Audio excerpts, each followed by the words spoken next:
I'm an independent. I'm going on the Republican ticket so I can vote for Nikki Haley. I voted for Trump in the last election. I voted for Obama. So I go both ways. I go by the candidate. I don't go by the party. Everybody has their own opinion. Everybody has their own views on each candidate.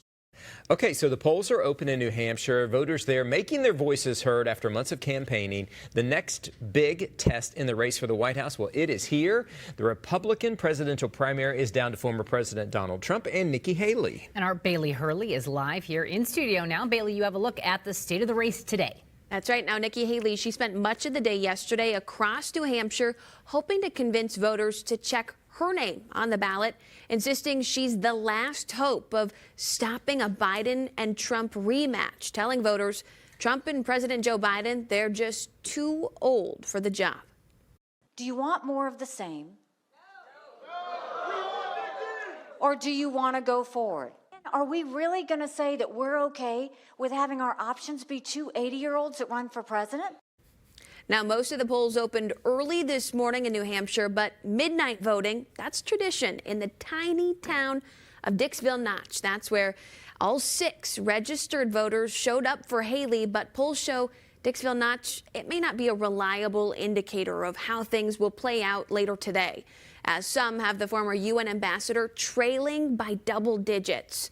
Win or lose, though, in the Northeast, Haley says she's going to keep going as the primary in South Carolina, which is her home state, that kicks off next month. However, polls in South Carolina, they show Trump is leading by more than 30 points.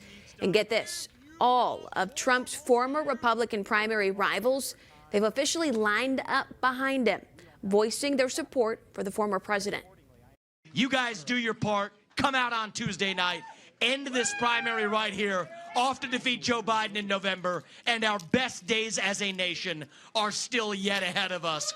Vote Trump, and that's how we do this. Each and every one of you is going to cast the most important vote of your entire life. This is a very, very important vote. All right, now it should be noted that the New Hampshire Attorney General's office, they're investigating reports of an apparent robocall that was used artificial intelligence to mimic the president's voice, urging folks in the state not to vote in the primary.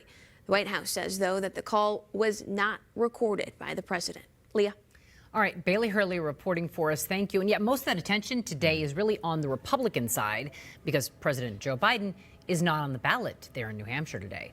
But Minnesota Congressman Dean Phillips is. He's challenging the president in the Democratic primary. And the congressman is telling us no matter what happens today, he is taking his campaign to South Carolina. Our chief political reporter, Tom Hauser, is on the ground there in the Granite State with a look at Phillips's pitch to the voters.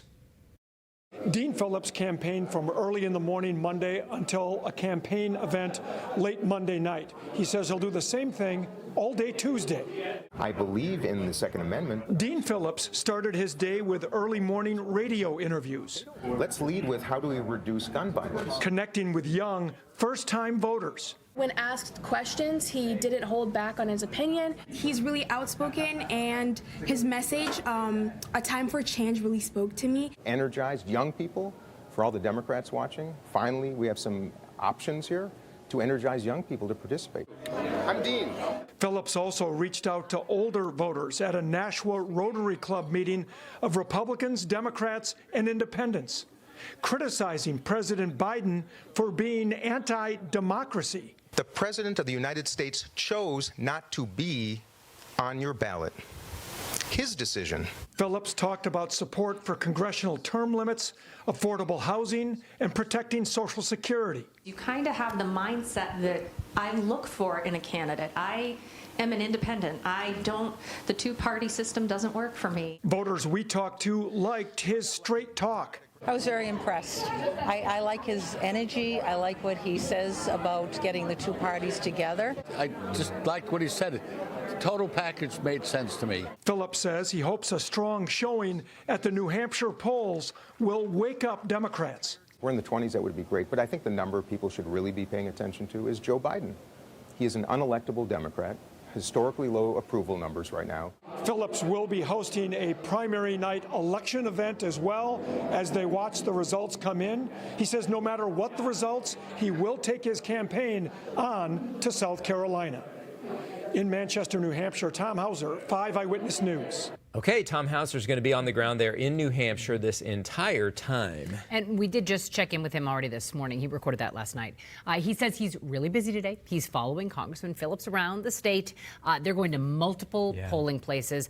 And we hope that you will be tuning in later today. Tom will have reports from the Granite State Forest tonight. And a reminder, you can count on 5 Eyewitness News for complete coverage throughout this campaign cycle until the moment the final results roll in.